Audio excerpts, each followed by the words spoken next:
وعلى آل سيدنا مولانا محمد اللهم صل على سيدنا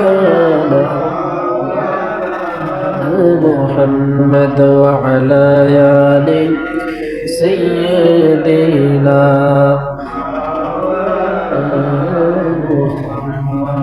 بلغ العلا بكماله كشف الدجى بجماله حسنت جميع خصاله صلوا عليه وآله होना ये फूल तो बुलबुल का तरन्नुम भी न हो जन्नत हर में कलियों का तबस्सुम भी न हो बलगल उला बिकमालिही कशफत दुजा बिजमालिही حسنت جميع خصاله صلوا عليه السلام عليكم ورحمة الله সম্মানিত হাজিরিন, আমরা সর্বপ্রথম আমাদের মহামণি, আমাদের রব, এই পৃথিবীর স্রষ্টা আল্লাহ রাব্বুল ইজ্জাতুল জালালের দরবারে লাখ কোটি শুকর আদায় করছি যে আল্লাহ তাআলা আমাদেরকে অত্যন্ত মায়া করে ভালোবেসে পৃথিবীর সর্বশ্রেষ্ঠ একটি জায়গা আল্লাহর ঘর মসজিদে আসার সুযোগ করে দিয়েছেন। বলি আলহামদুলিল্লাহ।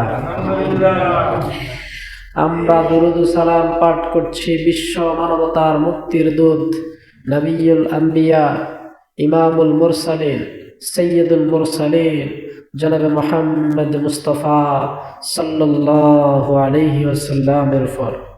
সম্মানিত হাজিরিন, আজকে হচ্ছে আরবি জামাদাল সানি 1446 হিজরি, ইংরেজি ডিসেম্বরের 20 তারিখ শুক্রবার জুমাবার। আজকের এই দিনে আমি খুতবাতে যে বিষয়টা নিয়ে আলোচনা করব সেটা হলো জিহাদ কি, জিহাদের মূল উদ্দেশ্য কি, জিহাদের প্রকৃত ব্যাখ্যাটা কি, জিহাদ বলতে কি বোঝায়।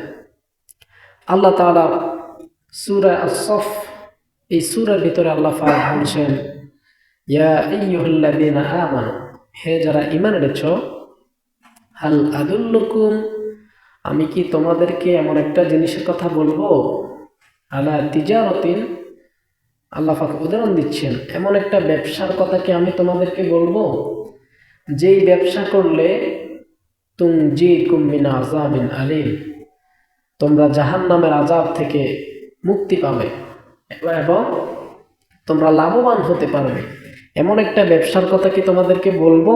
আল্লাহ পাক বলছেন। কে বলছেন? আল্লাহ বলছেন। তাহলে সেই ব্যবসাটা কি? এবার আল্লাহ নিজেই বলে দিচ্ছেন, তুমিনুনা বিল্লাহ, এক নাম্বার হচ্ছে আল্লাহর প্রতি ঈমান, ওয়া রাসূলিহি, এবং রাসূলের প্রতি ঈমান, ওয়া তুজাহিদুনা ফি সাবিলিল্লাহ, 3 নাম্বার কাজ হচ্ছে আল্লাহর রাস্তায় সংগ্রাম করা, লড়াই করা। আল্লাহ পাক বলেন, যদি 3টা জিনিস তোমরা করো তাহলে যালিকুম খায়রুল লাকুম ইন কুনতুম তা'লামুন, এটা তোমাদের জন্য অনেক ভালো যদি তোমরা ইসলাম বুঝে থাকো। আজকে আমরা যে 3টা জিনিসের কথা আল্লাহ বলছেন, আল্লাহর সাথে 3টা জিনিসের ব্যবসার কথা আল্লাহ বলছেন, 3 নাম্বার জিনিস ওয়াতাজাহিদুনা ফি সাবিলিল্লাহ, আল্লাহর রাস্তায় সংগ্রাম, এই নিয়ে আজকে আমরা জানবো এবং শেখার চেষ্টা করব। আমার তাওফিক ইল্লা বিল্লাহ। আমার ভাইরা, জিহাদ শব্দটি যখন উচ্চারণ করা হয় লোকদের মনে একটা ভীতির সৃষ্টি হয়, ঠিক কিনা? একটা ভয়ের সৃষ্টি হয়ে যায়। জিহাদ মানে রাঙ্গা তলোয়ার হাতে নিয়ে, মাথায় পাগড়ি বেঁধে, অশ্ব পিঠে আরোহণ করে লোকেদেরকে যখন যেখানে পায় সেখানে কেটে ফেলা, নাকি? এর নাম কি জিহাদ? এর নাম জিহাদ নয়। আজকে আমাদের সমাজে মুসলিমরা কিছু নামধারী মুসলমান আছে যারা জিহাদকে খারাপভাবে উল্লেখ করতেছে, এবং কিছু অমুসলিমরাও আজকে জিহাদকে জঙ্গি বলে গালি দিচ্ছে। আসলে জিহাদ কিন্তু মারামারি নয়, জিহাদ শব্দের অর্থ কাটাকাটি নয়, হত্যা করা নয়। আরবিতে হত্যা করা এটার নাম জিহাদ নয়। হত্যা করার আরেকটা শব্দ আছে, সেটা হলো কিতাল অথবা হার্ব। জিহাদ অর্থ হত্যা করা নয়। আল্লাহ রাব্বুল আলামিন এই জিহাদের কথা সুন্দর করে বলছেন।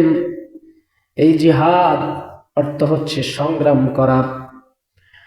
একজন কবি বলেছেন, ওয়ালাকিন কালামদার, দুশ্মন নিসবাত।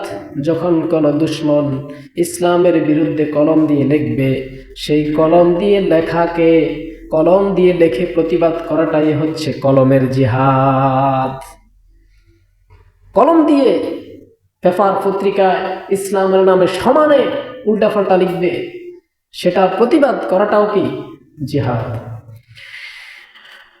عن أبي ذر رضي الله تعالى عنه قال, হযরত আবু যর রাদিয়াল্লাহু তাআলা আনহু থেকে বর্ণিত, রাসূল সাল্লাল্লাহু আলাইহি ওয়াসাল্লামকে তিনি জিজ্ঞাসা করলেন, ইয়া রাসূলুল্লাহ, আইয়ু আমালু আফদল, আল্লাহর নিকট সবচাইতে উত্তম আমল কোনটা?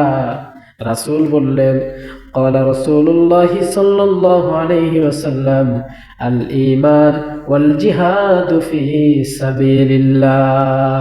রাসূল সাল্লাল্লাহু আলাইহি ওয়াসাল্লাম বলেছেন, এক নাম্বার আল্লাহর কাছে সবচেয়ে প্রিয় হচ্ছে ঈমানদার, আর দুই নাম্বার যেই লোকটা ঈমান আনার পরে আল্লাহর রাস্তায় সংগ্রাম করে।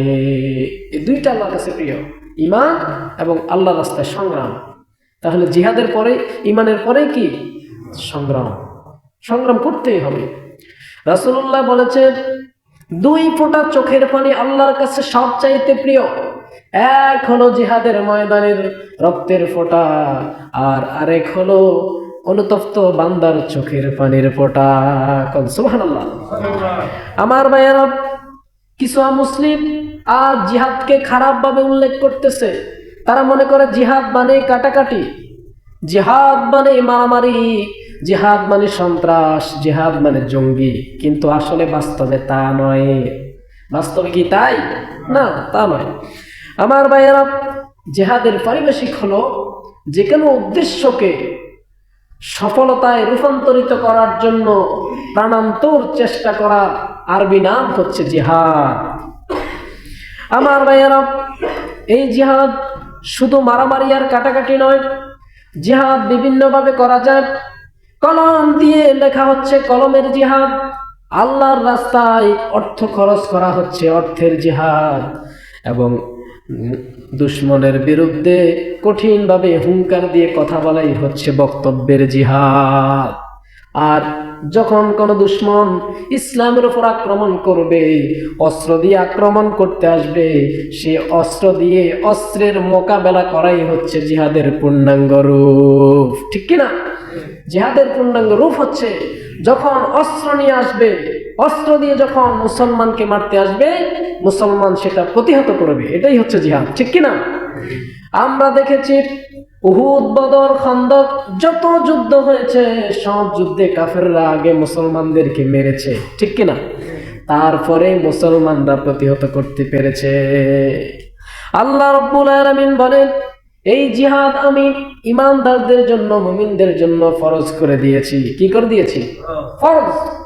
আল্লাহ পাক বলেন, আল্লাযীনা আমানু ইউকাতিলুনা ফি সাবিলিল্লাহ, যারা নাকি ঈমানদার তারা লড়াই করে আল্লাহর পথে।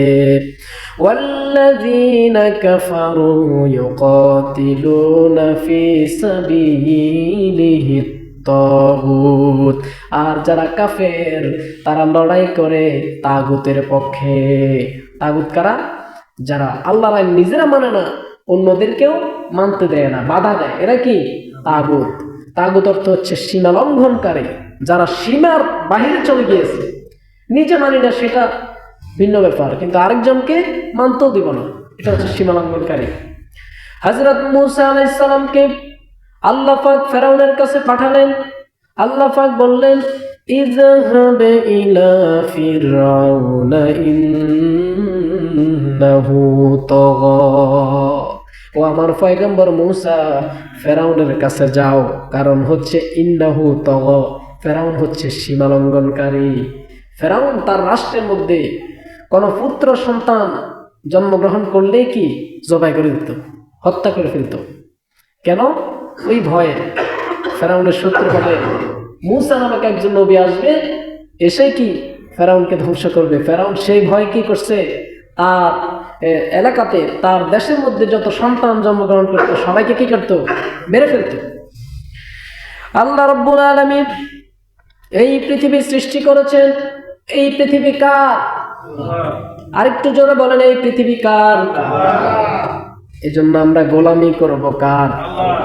আল্লাহ রাব্বুল আলামিন বলেন, ইয়া আইয়ুহান নাসু উবুদু রাব্বাকুমুল্লাযী খালাকাকুম ওয়াল্লাযীনা মিন ক্বাবলিকুম লাআল্লাকুম তাত্তাকুন। আল্লাহ পাক বলেন, ইয়া আইয়ুহান নাস, হে মানুষ সকল, উবুদু রাব্বাকুম, তোমাদের রবের গোলামি করো, তোমাদের রবের ইবাদত করো। আল্লাযী খালাকাকুম, যিনি তোমাদেরকে সৃষ্টি করেছেন। শুধু তোমাদেরকে সৃষ্টি করেন নাই, ওয়াল্লাযীনা মিন ক্বাবলিকুম, তোমাদের পূর্বে যারা এসেছে, তোমাদের পূর্বপুরুষ সবাইকেই তিনি সৃষ্টি করেছেন। সকলের সৃষ্টিকর্তা কে? সে আল্লাহ রাব্বুল আলামিন বলছেন, আমি সৃষ্টিকর্তা, এজন্যই আমার গোলামি করো। গোলামি চলবে কার? নেতার গোলামি চলবে, খাজা বাবার গোলামি চলবে, কারো গোলামি চলবে না। গোলামি চলবে শুধু জমিনদার, গোলামি চলবে তার, ঠিক কিনা? আল্লাহ রাব্বুল আলামিন পৃথিবীর মানুষকে শুনিয়ে দিচ্ছেন, ও পৃথিবীর মানুষ শোনো, তোমরা যদি গোলামি নাই করো আমার কিচ্ছু আসে যায় না, কিন্তু কেন গোলামি করবা না? আল্লাহ পাক কোরআন শরীফের অন্য আয়াতের ভিতরে বলেন, আফাগাইরা দীনিল্লাহি ইয়াবগুনা ওয়া লাহু আসলামা মান ফিস সামাওয়াতি ওয়াল আরদি তাওআন ওয়া কারহা। আল্লাহ রাব্বুল আলামিন বলছেন, তোমরা কি আল্লাহকে ছাড়া অন্য কারো ইবাদত করবে? আল্লাহকে ছাড়া অন্য কারো ইবাদত করবে? আল্লাহ পাক বলেন, অথচ আকাশে যা আছে, জমিনে যা আছে, আকাশ আর জমিন দুইটার ভিতরে যা আছে, সব কিছু গোলামি করে কার? তাওআন ওয়া কারহা, সব কিছু আইন মানে কার? আকাশ আর জমিনে যা আছে সব আইন মানে আল্লাহ। এজন্য তাদের মধ্যে কোনো কি নাই, বিশৃঙ্খলা নাই, অশান্তি নাই। অশান্তি শুধু মানুষের ভিতরে। অশান্তি কোথায়?